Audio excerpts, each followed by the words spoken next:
GeM TV நேயர்களுக்கு அன்பு வணக்கங்களை கூறிக்கொண்டு வழக்கம் போல் விநாயகப் பெருமானை வணங்கி இன்றைய 12 ராசிகளுக்கான பலன்களை காணலாம் வாருங்கள். இன்று 20/1/2025 தை மாதம் 7ஆம் தேதி குரோதி வருடம் அருமையான சோமவாரம் திங்கட்கிழமை. இன்றைய ஆதிக்க கிரகம் சந்திர பகவான். இன்று நாம் வழிபட வேண்டிய தெய்வம் திங்கட்கிழமை தோறும் சிவபெருமானை வணங்க வேண்டும். இன்றைய விசேஷம் என்று பார்த்தால் நல்ல சுபமுகூர்த்த நாள். இன்றைய நாளிலே திருமணம் வைபவம் காணுகின்ற மணமக்களுக்கெல்லாம் நெஞ்சார்ந்த ஆசிகளை கூறிக்கொண்டு எல்லா வளமும் நலமும் பெற்று வாழ்வாங்கு வாழ வாழ்த்துகின்றோம். இன்றைய சூரிய உதயம் காலை 6:36 சூரிய அஸ்தமனம் மாலை 6:04 நல்ல நேரம் காலை 6:30 முதல் காலை 7:30 வரை, மாலை 4:30 முதல் மாலை 5:30 வரை. இன்றைய ராகு காலம் காலை 7:30 முதல் காலை 9 வரை, யமகண்டம் காலை 10:30 முதல் மதியம் 12 வரை. இன்றைய குளிகை நேரம் மதியம் 1:30 முதல் மதியம் 3 வரை. இன்றைய சுபகோரை சுக்கிரகோரை நேரம் காலை 11 முதல் மதியம் 12 வரை. இன்றைய நட்சத்திரம் இன்று இரவு 9:07 வரை ஹஸ்த நட்சத்திரம், அதன் பின்பு சித்திர நட்சத்திரம். இன்றைய திதி இன்று காலை 10:35 வரை தேய்பிறை சஷ்டி, அதன் பின்பு சப்தமி திதி வருகின்றது. இன்றைய சந்திராட்டம நட்சத்திரம் சதய நட்சத்திரத்துக்கு சந்திராட்டமும் கவனமாக இருக்க வேண்டும். அடுத்து நாம் காண இருப்பது 12 ராசிகளுக்கான பலன்களை வாருங்கள் காணலாம். மேஷராசி அன்பர்களே, இன்று சந்திரன் உங்கள் ராசிக்கு 6ஆம் இடத்திலே இருக்கின்றார். உங்களுடைய ராசி அதிபதி செவ்வாய் ராசிக்கு 3ஆம் இடத்திலே இருக்கின்றார். ஆகவே இன்று காரிய தடைகள் ஏற்பட்டு விலகும். அலுவலகத்திலே வீண் வாதங்களை எல்லாம் தவிர்க்க வேண்டிய நாள். திருமணம் சம்பந்தப்பட்ட சுபகாரிய பேச்சுவார்த்தைகள் சற்று தாமதமாகும். வியாபாரத்திற்காக புதிய முதலீடுகளை தவிர்க்க வேண்டிய நாள், புதிய முயற்சிகளை தவிர்க்க வேண்டிய நாள். உடல் ஆரோக்கியத்திலே மிகவும் எச்சரிக்கையாக இருக்க வேண்டும். குடும்பத்திலே கணவன் மனைவிக்குள் சண்டை சச்சரவுகள் ஏற்பட்டு விலகும். கூட்டுத் தொழிலிலே மன வருத்தங்கள் உண்டாகலாம். ஆகவே கூட்டாளிகளோடு கவனமாக பேசுங்கள். சொற்களை தேர்ந்தெடுத்து பேசுங்கள். நண்பர்கள் மற்றும் உறவினர்கள் மூலம் நல்ல அனுகூலம் உண்டாகும். தேவையில்லாத செலவுகள் ஏற்படலாம். ஆகவே உங்களுடைய கடன் அட்டை, டெபிட் கார்டு போன்றவற்றை இன்றைய நாளிலே அதிகம் பயன்படுத்தாதீர்கள். சிக்கலிலே மாட்டிக்கொள்ளாதீர்கள். மௌனத்தை கடைபிடியுங்கள். மிக மிக எச்சரிக்கையாக இருக்க வேண்டிய நாள் இன்றைய நாள். சிவபெருமானை வணங்குங்கள். கோளறு பதிகம் படியுங்கள். வாழ்த்துக்கள். ரிஷபராசி அன்பர்களே, இன்று சந்திரன் உங்கள் ராசிக்கு 5ஆம் இடத்திலே இருக்கின்றார். உங்களுடைய ராசி அதிபதி சுக்கிரன் ராசிக்கு 10ஆம் இடத்திலே இருக்கின்றார். இன்று நண்பர்கள் மூலம் உங்களுக்கு நல்ல அனுகூலம் உண்டாகும். உறவினர்கள் மூலம் நல்ல அனுகூலம் உண்டாகும். குழந்தைகளால் மகிழ்ச்சி உண்டாகும். தொழில் மற்றும் வியாபாரத்திலே நல்ல லாபம் ஏற்படும். சுபகாரியங்கள் கைகூடி வரும். புதிய வேலை வாய்ப்புகள் உண்டாகும். கடன் பிரச்சனைகள் முற்றிலுமாக தீரும். பதவி உயர்வோடு வேலை மாற்றம் ஏற்படும் சிலருக்கு. பழைய பாக்கிகள் எல்லாம் வசூலாகும்.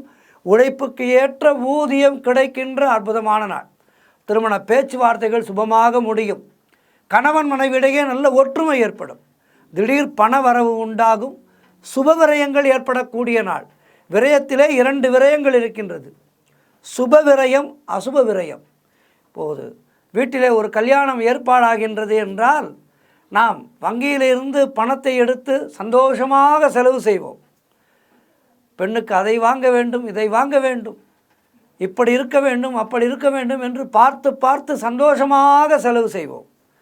அதுவே வீட்டிலே ஒரு அசுப செலவு ஏற்பட்டதென்றால் நாம் கனத்த இதயத்தோடு தான் அந்த செலவுகளை செய்வோம். இன்றைய நாளிலே உங்களுக்கு சுப விரயம். ஏதேனும் நல்ல நகை நட்டுக்கள் வாங்குவீர்கள். தங்கம், வெள்ளி, பிளாட்டினம் என்று வைரம், இப்படி விலை உயர்ந்த பொருட்களை எல்லாம் வாங்குகின்ற அற்புதமான நாள். சுப விரயங்கள் ஏற்படுகின்ற நாள். சிவபெருமானை வணங்குங்கள். மேலும் நற்பலன்களை பெறுங்கள். வாழ்த்துக்கள். மிதுன ராசி அன்பர்களே, இன்று சந்திரன் உங்கள் ராசிக்கு 4ஆம் இடத்திலே இருக்கின்றார். உங்களுடைய ராசி அதிபதி புதன் ராசிக்கு 8ஆம் இடத்திலே இருக்கின்றார். ஆகவே இன்று சொந்த வீடு வாங்கும் யோகம் உண்டாகும். இதனால் வரை வாடகை வீட்டிலே இருந்தவர் என்றால் சொந்த வீடு வாங்கிவிட வேண்டும் என்கின்ற எண்ணத்தோடு அதற்கான முயற்சிகளிலே இறங்கி வெற்றி பெறும் நாள். உத்தியோகத்திலே சம்பள உயர்வு, பதவி உயர்வு, இடமாற்றம் போன்றவை சிலருக்கு ஏற்படும். நண்பர்கள் மற்றும் உறவினர்களால் நல்ல ஆதாயம் உண்டு. தாய்வழி உறவுகள் மூலம் ஆதாயம் உண்டாகும். தொழிலிலே நல்ல வளர்ச்சி ஏற்படும். திருமண பேச்சுவார்த்தைகள் சுபமாக முடியும். உங்களுடைய காரியங்கள் அனைத்தும் நல்லபடியாக நடக்கக்கூடிய அற்புதமான நாள். பண வரவு அதிகமாக இருக்கும். குழந்தை பாக்கியம், அதற்காக காத்திருக்கின்ற தம்பதிகளுக்கு குழந்தை பாக்கியம் உண்டாகின்ற நாள். சத்சந்தான பிராப்தி உண்டாகின்ற நாள். குலதெய்வ வழிபாடு அனுகூலத்தை தரும். முன்னோர்களுடைய ஆசீர்வாதம் பரிபூர்ணமாக இருக்கின்றது. புதிய முயற்சிகள் எல்லாம் வெற்றியை தரக்கூடிய அற்புதமான நாள் இன்றைய நாள். இன்றைய நாளிலே சிவ வழிபாடு செய்யுங்கள். வாழ்த்துக்கள். கடகராசி அன்பர்களே, இன்று சந்திரன் உங்கள் ராசிக்கு 3ஆம் இடத்திலே இருக்கின்றார். ஆகவே நீங்கள் இன்று எடுக்கும் முயற்சிகள் எல்லாம் வெற்றியை பெறும். ஆகவே இன்று நீங்கள் எடுக்கின்ற முயற்சிகள் எல்லாம் வெற்றியை பெறும். பொருள் வரவு, தனலாபம் அதிகரிக்கின்ற அற்புதமான நாள். கடன் தொல்லைகள் விலகும். அலுவலகத்திலே வேலை மாற்றம் ஏற்படும். இளைய சகோதரர்கள் மூலம் ஆதாயம் உண்டாகும். குழந்தைகளுக்காக சுப செலவு செய்யக்கூடிய நாள். உடல் ஆரோக்கியத்திலே நல்ல முன்னேற்றம் உண்டாகும். திடீர் அதிர்ஷ்டம் சிலருக்கு கை கொடுக்கும். கூட்டுத் தொழிலிலே நல்ல லாபங்கள் ஏற்படக்கூடிய நாள். வேலை இல்லாதவர்களுக்கு நல்ல வேலை கிடைக்கும். தொழில் மற்றும் வியாபாரத்திலே நல்ல வளர்ச்சி உண்டாகும். திருமணம் போன்ற சுபகாரிய பேச்சுவார்த்தைகள் இனிதே முடியும். தந்தை உறவு வழியிலே நல்ல அனுகூலம் உண்டாகின்ற நாள். நண்பர்கள் மூலம் எதிர்பார்த்த உதவிகள் எல்லாம் கிடைக்கும். எல்லா வகையிலும் இன்றைய நாள் உங்களுக்கு மிக சிறப்பாக இருக்கின்றது. மேலும் சிறப்புகளை பெறுவதற்கு சிவபெருமானை வணங்குங்கள். வாழ்த்துக்கள். சிம்ம ராசி அன்பர்களே, இன்று சந்திரன் உங்கள் ராசிக்கு 2ஆம் இடத்திலே இருக்கின்றார். உங்களுடைய ராசி அதிபதி சூரியன் ராசிக்கு 6ஆம் இடத்திலே இருக்கின்றார். ஆகவே இன்று நீங்கள் எதிர்பார்க்கின்ற வேலைகள் எல்லாம் நல்லபடியாக நடக்கும். நீங்கள் வெகு நாட்களாக ஒரு காரியம் நடக்க வேண்டும் என்று நினைத்திருக்கின்றீர்களா? இன்றைய நாளிலே நடக்கும். சிறப்பாக இருக்கின்றது இன்றைய நாள். முயற்சிகள் எல்லாம் வெற்றியை பெறுகின்ற அற்புதமான நாள். தொழில் மற்றும் வியாபாரத்திலே நல்ல முன்னேற்றம் உண்டாகும். திருமணம் சம்பந்தமான சுபகாரிய பேச்சுவார்த்தைகள் இனிதே முடியும். எதிர்பார்த்த பணியிட மாற்றம் கிடைக்கும். திருமணம் போன்ற சுபகாரிய பேச்சுவார்த்தைகள் இனிதே முடியும். புதிதாக பொருட்கள் வாங்குவீர்கள். உறவினர்களோடு இருந்து வந்த மன வருத்தங்கள் எல்லாம் தீரும். பிள்ளைகளால் பெருமை ஏற்படும். கடன் பிரச்சனைகள் முற்றிலுமாக தீரும். பொருளாதாரம் திருப்திகரமாக இருக்கின்றது. மனம் மிகவும் சந்தோஷமாக இருக்கின்ற நாள். பழைய பாக்கிகள் வசூலாகும். காரிய வெற்றிகள் உண்டாகும். கூட்டுத் தொழிலிலே நல்ல லாபம் ஏற்படும். எல்லா வகையிலும் இன்றைய நாள் உங்களுக்கு வெற்றிகரமான நாளாக இருக்கின்றது. சிவபெருமானை வணங்கி மேலும் வெற்றிகளை பெறுங்கள். வாழ்த்துக்கள். கன்னிராசி அன்பர்களே, இன்று சந்திரன் உங்கள் ராசியிலேயே இருக்கின்றார். உங்களுடைய ராசி அதிபதி புதன் ராசிக்கு 5ஆம் இடத்திலே இருக்கின்றார். மனம் மிகவும் சந்தோஷமாக இருக்கும். இன்றைய நாளிலே அலுவலகத்திலே பதவி உயர்வு, சம்பள உயர்வு போன்றவை கிடைக்கும். சுய தொழில் செய்பவராக இருந்தால் நிறைய லாபங்கள் கிடைக்கும். உடல் ஆரோக்கியம் திருப்திகரமாக இருக்கும். புதிய முயற்சிகள் எல்லாம் வெற்றியை பெறும். நீங்கள் தொட்டதெல்லாம் பொன்னாகக்கூடிய அற்புதமான நாள் இன்றைய நாள். பண வரவு அதிகரிக்கும். பொருளாதாரம் திருப்திகரமாக இருக்கும். சுப விரயங்கள் ஏற்படும். சொத்துக்கள் சேரும். நண்பர்கள் மூலம் நல்ல அனுகூலம் உண்டாகும். நினைத்ததெல்லாம் நல்லபடியாக நடக்கக்கூடிய அற்புதமான நாள். வேலை தேடுபவர்களுக்கு நல்ல வேலை கிடைக்கும். நீண்ட நாட்களாக குழந்தை பாக்கியத்திற்காக காத்திருப்பவர்களுக்கு குழந்தை பாக்கியம் உண்டாகும். தொழில் மற்றும் வியாபாரத்திலே நல்ல முன்னேற்றம் ஏற்படும். எல்லா வகையிலும் சிறப்பான நாள். சிவபெருமானை வணங்குங்கள். வாழ்த்துக்கள். துலாம் ராசி அன்பர்களே, இன்று சந்திரன் உங்கள் ராசிக்கு 12ஆம் இடத்திலே சஞ்சரிக்கின்றார். உங்களுடைய ராசி அதிபதி சுக்கிரன் ராசிக்கு 5ஆம் இடத்திலே இருக்கின்றார். ஆகவே இன்று குலதெய்வ வழிபாடு வெற்றியை தரும். குலதெய்வத்தை வணங்குங்கள். குலதெய்வத்தினுடைய ஊர் அருகிலே இருந்தால் சென்று வாருங்கள் ஒரு முறை. அல்லது வெகு தூரத்திலே இருக்கின்றது, ஒரு 400-500 கிலோமீட்டர் செல்ல வேண்டும் என்றால் இல்லத்திலேயே குலதெய்வத்தை நினைத்து கொண்டு தீபம் ஏற்றுங்கள். குலதெய்வத்துக்கு என்ன நைவேத்தியம் செய்ய வேண்டுமோ அதனை தனியாக செய்யுங்கள். நித்தியப்படி பூஜையிலே செல்கின்ற நைவேத்தியம் தனி, குலதெய்வத்துக்கென்று தனியாக நைவேத்தியம் செய்யுங்கள். கற்பூர ஆரத்தை காட்டுங்கள். உங்களுடைய குறைகளை எல்லாம் குலதெய்வத்தினிடம் சொல்லுங்கள். விளக்கினிலே தெய்வம் குடியிருக்கும். ஆகவே தான் அன்றாடம் விளக்கேற்ற சொல்கின்றார்கள். ஆகவே குலதெய்வத்தை விளக்கிலே ஆவாகனம் செய்து, உங்களுடைய குலதெய்வம் பச்சையம்மன் என்று வைத்துக்கொள்வோம். தாயே பச்சையம்மா என்றவுடன் அழைத்த குரலுக்கு ஓடி வருவாள் பச்சையம்மா. விளக்கை ஏற்றுங்கள். குலதெய்வத்தை வழிபடுவது என்பது அந்த காலை பொழுதிலே இருக்க வேண்டும். காலை பொழுதிலே ஒரு 6 மணிக்கு விளக்கேற்றி விட்டு சுத்தமாக நல்ல தூய மனதோடு உங்களுடைய குலதெய்வம் பச்சையம்மன் என்று வைத்துக்கொள்வோம். பச்சையம்மனிடம் உங்களுடைய குறைகளை அவளிடம் சொல்லுங்கள். அந்த விளக்கு எரிகின்ற தீபம் உங்களுடைய குறைகளை அவளிடம் கொண்டு போய் சேர்க்கும். சேர்த்த கணத்திலேயே அவள் நிச்சயமாக உங்களுக்கு வழிவிடுவாள்.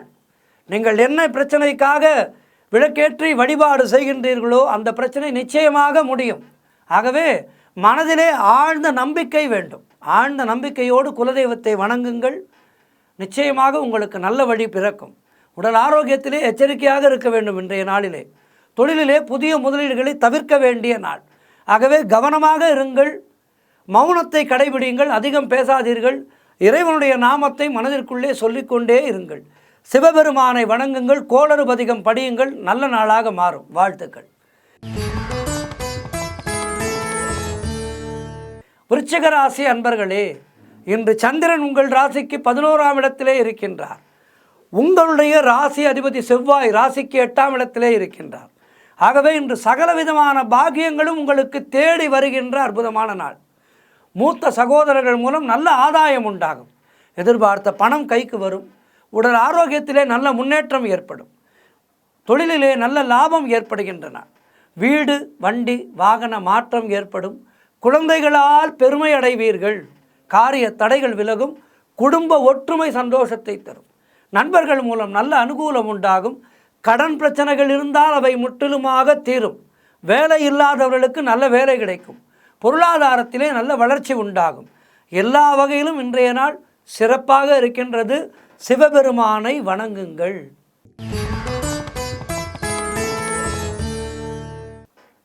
தனுசு ராசி அன்பர்களே, இன்று சந்திரன் உங்கள் ராசிக்கு 10ஆம் இடத்திலே சஞ்சரிக்கின்றார். உங்களுடைய ராசி அதிபதி குரு ராசிக்கு 6ஆம் இடத்திலே இருக்கின்றார். ஆகவே இன்றைய நாளிலே உங்களுடைய திறமைகள் வெளிப்படும். பெயரும் புகழும் கிடைக்கக்கூடிய அற்புதமான நாள். குழந்தை பாக்கியம் உண்டாகும். தாய் வழி சொந்தங்களின் உதவிகள் எல்லாம் கிடைக்கும். கடன் தொல்லைகள் முற்றிலுமாக விலகும்.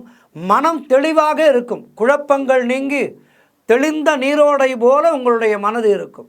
உங்களுடைய புதிய முயற்சிகள் வெற்றியை பெறும். தொழிலிலே நல்ல முன்னேற்றம் உண்டாகும். திருமணம் போன்ற சுபகாரிய பேச்சுவார்த்தைகள் இனிதே முடியும்.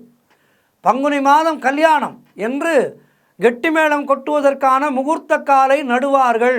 முகூர்த்த தேதியை குறிப்பார்கள். சிலருக்கு உத்தியோக மாற்றம் உண்டாகும். பொருளாதாரம் திருப்திகரமாக இருக்கும். உடல் ஆரோக்கியம் நன்றாக இருக்கின்றது. மனமும் நன்றாக இருக்கின்றது. உடலும் நன்றாக இருக்கின்றது. ஆக சிறப்பான நாள். சிறப்பான நாள். சிவபெருமானை வணங்குங்கள். மகர ராசி அன்பர்களே, இன்று சந்திரன் உங்கள் ராசிக்கு 9ஆம் இடத்திலே சஞ்சரிக்கின்றார்.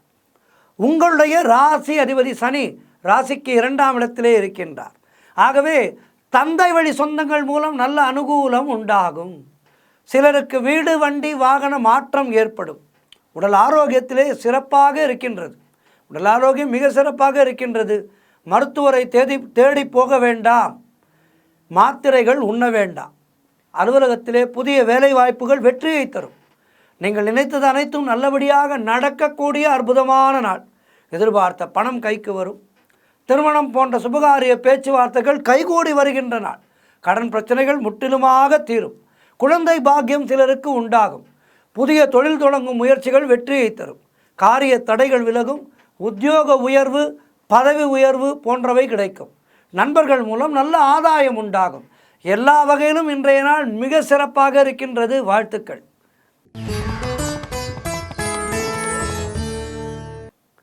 கும்பராசி அன்பர்களே, இன்று சந்திரன் உங்கள் ராசிக்கு 8ஆம் இடத்திலே இருக்கின்றார்.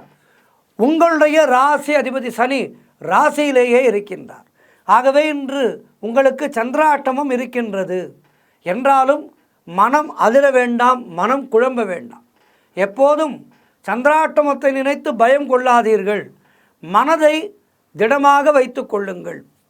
மௌனத்தை கடைபிடியுங்கள். அன்றைய நாளிலே நாம் செய்ய வேண்டியது இதுதான். மௌனத்தை கடைபிடிக்க வேண்டும். வண்டி வாகனங்களிலே செல்லும்போது கவனமாக இருக்க வேண்டும். யாரோடும் அதிகம் பேசக்கூடாது. பிறர் பிரச்சனைகளிலே தலையிடக்கூடாது. கோபத்தை முற்றிலுமாக தவிர்க்க வேண்டிய நாள். வேலை மாற்றம் சிலருக்கு ஏற்படும். உடல் ஆரோக்கியத்திலே மிகுந்த கவனம் தேவை. குலதெய்வ வழிபாடு மன அமைதியை தரும். கூட்டுத் தொழிலிலே புதிய முதலீடுகளை தவிர்க்க வேண்டும். புதிய முயற்சிகளை தவிர்க்க வேண்டும். புதிதாக கடன் எதுவும் வாங்காதீர்கள். நீங்களும் கடன் கொடுக்காதீர்கள்.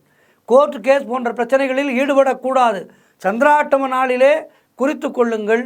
இந்த 12 ராசிக்காரர்களுமே உங்களுக்கு சந்திராட்டமம் இருக்கின்றது என்றால் ஒரு 2 நாட்களுக்கு உங்களுடைய புதிய முயற்சிகளை தள்ளி போடுங்கள். கோர்ட்டு கேஸ் போன்ற வழக்கு வாய்தா விஷயங்களை தள்ளி போடுங்கள். அதிலே நாம் சரியாக செயல்பட முடியாது. ஆகவே தோல்வியை சந்திப்போம். எனவே தள்ளி போட்டு விடுவது நல்லது. 12 ராசிக்காரர்களுமே இந்த சந்திராட்டம நாளிலே இப்படி இருக்க வேண்டும். எதிலும் எச்சரிக்கையாக செயல்பட வேண்டிய நாள். மற்றவரோடு பேசும்போது மிகவும் கவனமாக பேச வேண்டும்.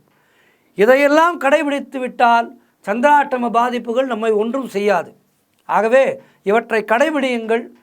சிவபுராணம் படியுங்கள்.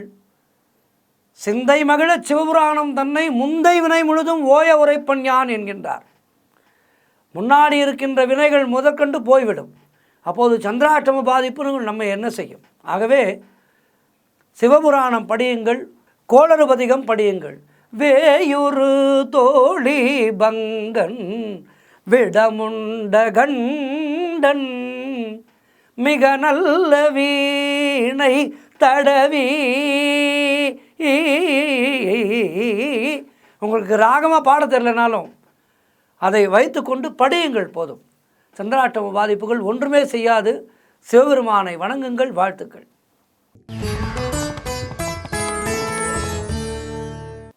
மீன ராசி அன்பர்களே, இன்று சந்திரன் உங்கள் ராசிக்கு 7ஆம் இடத்திலே இருக்கின்றார். உங்களுடைய ராசி அதிபதி குரு ராசிக்கு 3ஆம் இடத்திலே இருக்கின்றார். ஆகவே இன்றைய நாளிலே நீங்கள் தொட்டதெல்லாம் பொன்னாக கூடிய அற்புதமான நாள். சுபகாரியங்கள் நடைபெறக்கூடிய நல்ல நாள். வீடு, வண்டி, வாகன யோகம் உண்டாகும். திருமணம் போன்ற சுபகாரிய பேச்சுவார்த்தைகள் நல்லபடியாக முடியும். திருமணத்துக்கு நாள் குறிப்பார்கள். செய்யும் செயலிலே பெயரும் புகழும் கிடைக்கக்கூடிய அற்புதமான நாள். கணவன் மனைவிக்குள் இருந்து வந்த பிரச்சனைகள் எல்லாம் தீர்ந்துவிடும். மனம் மிகவும் சந்தோஷமாக இருக்கும். கூட்டுத் தொழிலிலே நல்ல லாபம் வருகின்ற நாள். நினைத்த காரியம் அனைத்தும் நல்லபடியாக நடைபெறக்கூடிய அற்புதமான நாள். புதிய வேலை வாய்ப்புகள் உண்டாகும். அலுவலகத்திலே சம்பள உயர்வு, பதவி உயர்வு போன்றவை ஏற்படும். நண்பர்கள் மூலம் நல்ல அனுகூலம் உண்டாகும். புதிய தொழில் முயற்சிகள் வெற்றியை தரும். எல்லா வகையிலும் இன்றைய நாள் மிக சிறப்பாக இருக்கின்றது. மேலும் வெற்றிகளை பெறுவதற்கு என்ன செய்ய வேண்டும்? சிவபெருமானை வணங்குங்கள். வாழ்த்துக்கள். 12 ராசியினருக்கும் இன்றைய நாள் மிக சிறப்பாக இருக்க பிரார்த்தித்துக் கொள்கின்றேன். நன்றி. இன்றைய ஆன்மீக தகவல். கோவில் அப்படின்னாலே எந்த கோவிலெல்லாம் ஆழ்வார்களாலும் நாயன்மார்களாலும் பாடப்பட்டிருக்கின்றதோ அவற்றைத்தான் கோவில் என்று சொல்வார்கள்.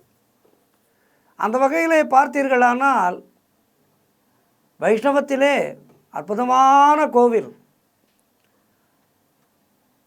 திருவரங்கம், ஸ்ரீரங்கம் பெருமாள், பூலோக வைகுண்டம் என்கின்ற பெருமை பெற்ற கோவில். இந்த கோவிலை பற்றிய அதிசய தகவல்களை எல்லாம் இன்றைய நாளிலே நாம் பார்க்க இருக்கின்றோம். திருச்சி என்றாலே ஸ்ரீரங்கம் நமக்கு நினைவுக்கு வரும். ஸ்ரீரங்கம் என்றாலே ரங்கநாதர் தான் நினைவுக்கு வருவார். 108 வைணவ தலங்களிலே முதன்மையானது இந்த திருவரங்கம். 11 ஆழ்வார்கள் மங்களாசாசனம் பெற்று பாடிய ஒரே தலம் இந்த தலம்தான். மற்ற திவ்ய தேசங்களிலே 9 ஆழ்வார்களுக்கும் குறைவாகவே பாடியிருக்கின்றனர்.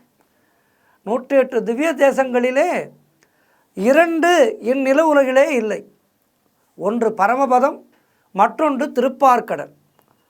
ஸ்ரீரங்கம் பெருமாள் பிரம்மலோகத்திலே பிரம்மதேவனால் தினமும் பூஜிக்கப்பட்டு வந்த திருவாராதன விக்கிரகமான பெருமாள். பூலோகத்திலே சூரிய வம்சத்திலே வந்த இக்ஷவாகு என்ற மன்னன் பிரம்மன் குறித்து கடும் தவம் இருந்தான். தவத்தை மெச்சிய பிரம்மதேவன் இக்ஷவாகுடைய வேண்டுகோள் படி தான் தினமும் பூஜித்து வந்த திருவாராதன விக்கிரகமான பெருமாளை வழங்கினார். இந்த பெருமாள் இக்ஷவாகு மன்னன் முதல் ராமபிரான் வரை சூரியகுல மன்னர்கள் அனைவரும் வழிபட்டு வந்த குலதெய்வம். திரேதா யுகத்திலே ராமாவதாரம் எடுத்த திருமால் ராவணனை அழித்த பின் அயோத்திக்கு பட்டம் சூட்ட தன்னோடு அழைத்து வந்த விபீஷணனுக்கு விடை கொடுத்து அனுப்பும்போது தன்னுடைய முன்னோர் பூஜித்த பெருமாள் விக்கிரகத்தை விபீஷணனுக்கு அன்பாக கொடுத்தார். அதனை தலையிலே சுமந்தவாறு இலங்கை புறப்பட்டான் விபீஷணன். களைப்பால் ஸ்ரீரங்கத்திலே தரையில் வைக்கிறான். பின்னர் விக்கிரகத்தை எவ்வளவு எடுக்க முயன்றும் அங்கிருந்து எடுக்க முடியவில்லை. அப்பகுதியை அந்த நேரத்திலே ஆண்டவன் சோழ மன்னன் தர்மவர்மன் பெருமாளையும் தொழுதுவிட்டு விபீஷணருக்கு ஆறுதல் கூறி இலங்கைக்கு அனுப்பி வைத்தார். பின்னர் தர்மவர்மன் பெருமாள் விக்கிரகத்தை சுற்றி சிறிய கோவில் எழுப்பி வழிபட்டார். காவேரியிலே ஏற்பட்ட வெள்ளத்தால் கோவில் மணலால் மூடி இருந்த இடம் தெரியாமல் போய்விட்டது. தர்மவர்மனுக்கு பின்பு அவரது வழியிலே வந்த கிள்ளிவளவன் என்ற மன்னன் காடாக இருந்த ஸ்ரீரங்கத்திலே வேட்டையாட வந்தபோது ஒரு மரத்தினுடைய நிழலிலே தங்கியிருந்தபோது மரத்திலே இருந்த கிளி ஒன்று கோவில் இருந்த இடம் இதுதான் என்று தெரிவிக்கின்றது. பெருமாளுடைய லீலைகளை பார்த்தீர்களா? கிளியினுடைய சேவையை நினைவு கூறும் வகையிலே தான் கோவிலிலே கிளி மண்டபம் அமைக்கப்பட்டிருக்கின்றது. கிள்ளிவளவன் பெருமாளை தொழுது மதில் சுவரும் கோபுரமும் கட்டினான்.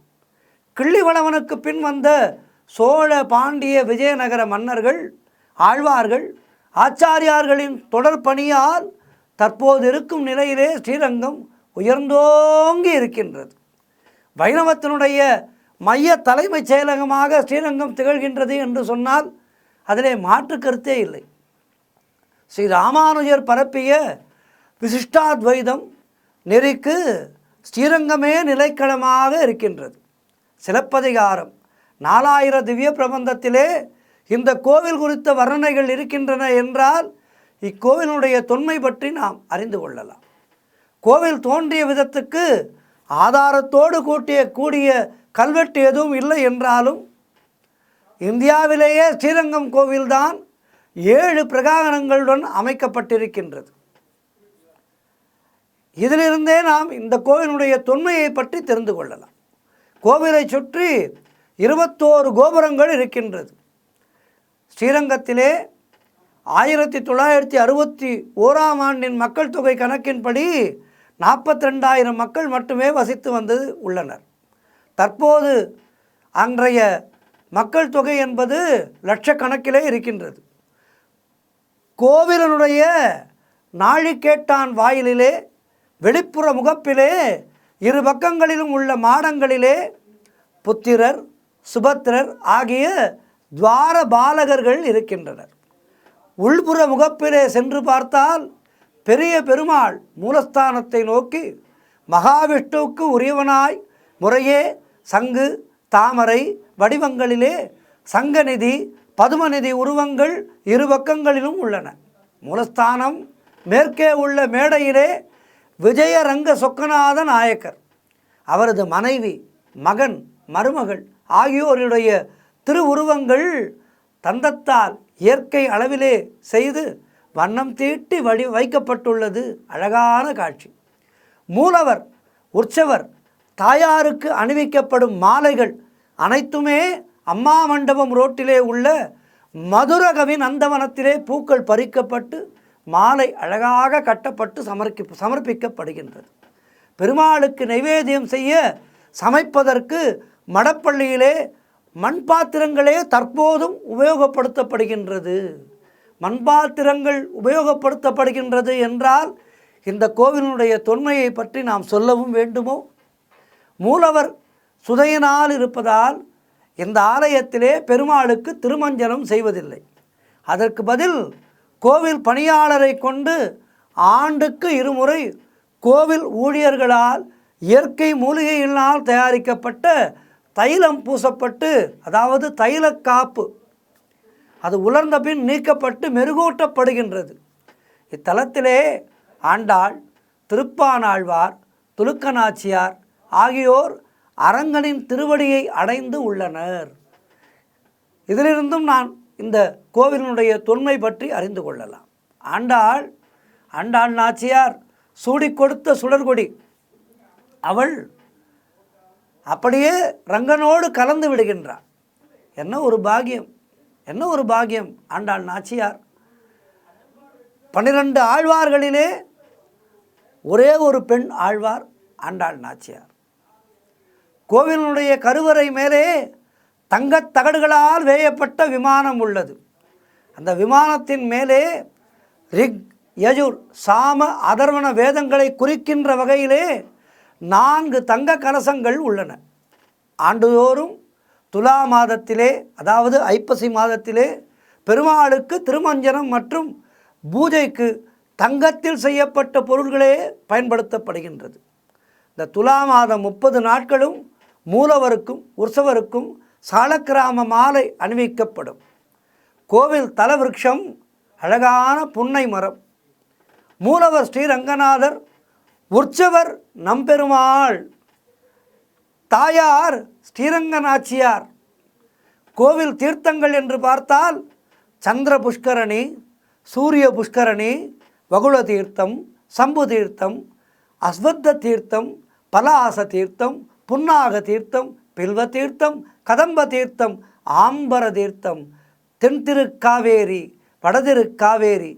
கோவிலிலே நிர்வாக முறையை ஏற்படுத்திய ஸ்ரீ ராமானுஜர் 120 ஆண்டு காலம் வாழ்ந்தார். அதாவது மனிதனுடைய ஆயுள் என்பது 120 ஆண்டுகள் என்று சொல்லப்பட்டிருக்கின்றது. இந்த 120 ஆண்டுகளும் வாழ்ந்து பெருமாளை உலகெங்கும் கொண்டு சேர்த்தவர் ராமானுஜர். சீர்திருத்தவாதி, சமூக சீர்திருத்தவாதி. இவருடைய டேக் கொஞ்சம் இறக்குங்க, நான் கொஞ்சம் வெளில போயிட்டேன். இப்போ ராமானுஜரை பற்றி பேசி டேக். இந்த ராமானுஜருடைய திருமேனியானது 5வது திருச்சுற்று எனப்படும் அகலங்கன் திருச்சுற்றிலே வசந்த மண்டபத்திலே புதைக்கப்பட்டிருக்கின்றது. பிறகு தானாகவே அவரது திருமேனி பூமிக்கு வெளியே தோன்றியதாக வரலாறு. அதுவே தற்போது ராமானுஜர் சன்னதி மூலஸ்தானமாக உள்ளது. தான் ஏற்படுத்திய நிர்வாகங்கள் தொடர்ந்து நடைபெற்று வருவதை கண்காணித்து வருகிறார் ராமானுஜர் என்பது ஐதீகம்.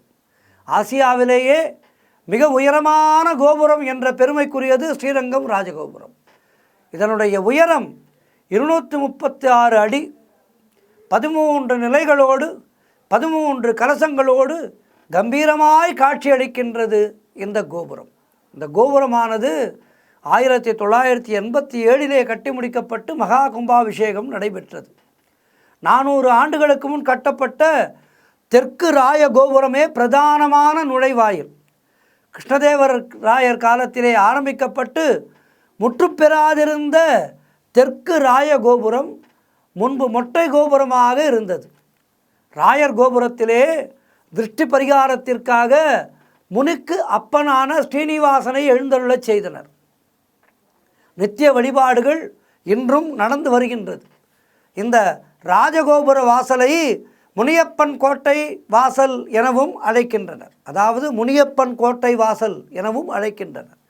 ஆண்டுக்கு ஒரு முறைதான் பெருமாளும் தாயாரும் பங்குனி உத்திர தினத்தன்று தாயார் சன்னதியிலே உள்ள சேர்த்தி சேவை மண்டபத்திலே சேர்த்து எழுந்தருளி பக்தர்களுக்கு காட்சியளிக்கின்றனர். 2ஆம் பிரகாரத்தின் நடுவிலே பரமபத வாசல் கோபுரம் உள்ளது. இந்த கோபுர வாசல்கள் ஆண்டுதோறும் இந்த கோபுர வாசல்கள் ஆண்டு முழுவதும் மூடப்பெற்றே இருக்கின்றன. வைகுண்ட ஏகாதசி திருவிழாவின் போது மட்டும் இதன் கதவு திறக்கப்படுகின்றது. ஸ்ரீரங்கத்திலே எல்லாமே பெரியவைதான். ராமரால் தொழப்பட்ட ஸ்ரீரங்கநாத பெருமாள் கோவில் பெரியதென்பதால் பெரிய கோயில் ஆயிற்று. 7 மதில்களும் எண்ணற்ற மண்டபங்களும் பெரிது. கோபுரம் ஆசியாவிலேயே பெரிது என்று பார்த்தோம். இங்கிருந்த ஜீயரும் பெரிய ஜீயர் என்றே அழைக்கப்படுகின்றார். திருமதில்கள் பெரியது, தாயாருக்கு பெரிய பிராட்டி என்பது பெயர். இங்கு செய்யப்படும் தளிகைக்கு பெரிய அவசரம், வாத்தியத்திற்கு பெரிய மேளம், பட்சணங்களுக்கு பெரிய திருப்பணியாளர்கள் என்று பெயர். ஆண்டாளை வளர்த்தெடுத்து அரங்கனுக்கு மணமுடித்து கொடுத்த மாமனார் ஸ்தானம் வகிக்கும் ஆழ்வாரோ அவரும் பெரிய ஆழ்வார் என்றே அழைக்கப்படுகின்றார். ஆழ்வார்களின் மங்களாசாசனங்களோ பெரிய மங்களாசாசனங்கள். 108 திவ்ய தேசங்களிலே 11 ஆழ்வார்களால் 247 பாக்களால் பெரிய மங்களாசாசனம் பெற்றவர் இப்பெருமாள். ஸ்ரீரங்கம் கோவிலிலே நகைகளின் மதிப்பு 10,000 கோடி ரூபாய்க்கு மேல் இருக்கும் என்கின்றார்கள். திருமங்கையாழ்வாரால் கட்டப்பட்ட ஆயிரங்கால் மண்டபத்திலே உள்ள 1000 தூண்கள் முழுமையாக கட்டி முடிக்கப்படாமல் 951 தூண்கள் மட்டுமே கட்டப்பட்டு இருக்கும். மீதமுள்ள 49 தூண்கள் வைகுண்ட ஏகாதசி விழா காலங்களிலே மணல் வெளியில் 49 மரத்தூண்கள் நடப்பட்டு 1000 தூண்களாக கணக்கிடப்பட்டு விழா நடைபெற்று வருகின்றது. இப்படி இந்த ஸ்ரீரங்கம் பெருமாளுடைய பெரிய அதிசயங்களை எல்லாம் சொல்லிக்கொண்டே போகலாம். எத்தனையோ பக்தர்களுக்கு மிக அற்புதமாக அருள் புரிந்து காட்சி கொடுத்தவர் இந்த ஸ்ரீரங்கம் பெருமாள். ஆகவே உங்களுக்கு இல்லத்திலே சுபகாரியங்கள் நடைபெற வேண்டுமா, நல்ல ஞானம் வேண்டுமா, வீட்டிலே இருக்கின்றவர்களுக்கு நல்ல ஆரோக்கியம் வேண்டுமா, மன நிம்மதி வேண்டுமா, எது கேட்டாலும் ஸ்ரீரங்கத்திலே கிடைக்கும். அவர் பெரிய பெருமாள் அல்லவா, அதாவது பிரம்மதேவனால் பூஜிக்கப்பட்ட பெருமாள் இவர். ஆகவே உங்களுடைய தலையெழுத்தே மாறும் இங்கு வந்தால். ஸ்ரீரங்கம் பெருமாளை தொழுதால் நம்முடைய தலையெழுத்தே மாறும் என்பது உண்மை. ஆகவே இப்படிப்பட்ட அற்புதமான திருக்கோவில் தமிழகத்திலே இருக்கின்றது என்பது தமிழர்களான நமக்கெல்லாம் எத்துணை பெருமை, எத்துணை ஆழ்வார்கள். ஆஹா, இதையெல்லாம் நினைக்கும் போதே நம்முடைய கண்கள் கசைகின்றது. சனாதன இந்து தர்மத்திலே நாம் பிறந்திருக்கின்றோம், இப்படிப்பட்ட தெய்வங்களை எல்லாம் நாம் வணங்குகின்றோம் என்பதே நமக்கெல்லாம் ஒரு மிகப்பெரிய பெருமை. பெருமாளை தொழுது பெரிய பதவியை அடைவோம், அதாவது வைகுண்ட பதவி என்கின்ற பதவியை அடைவோம். பிறப்பில்லா பெருவாழ்வை பெறுவோம். மீண்டும் பிறந்தால் பெருமாளை மறவாத வரம் வேண்டும் என்று அவனிடம் கேட்போம்.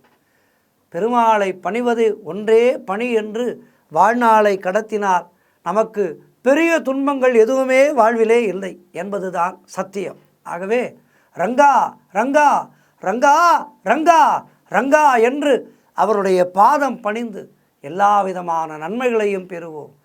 நமோ வெங்கடேசா, நமோ ரங்கநாதா, நமோ கோவிந்தா, நமோ கோவிந்தா, நமோ கோவிந்தா.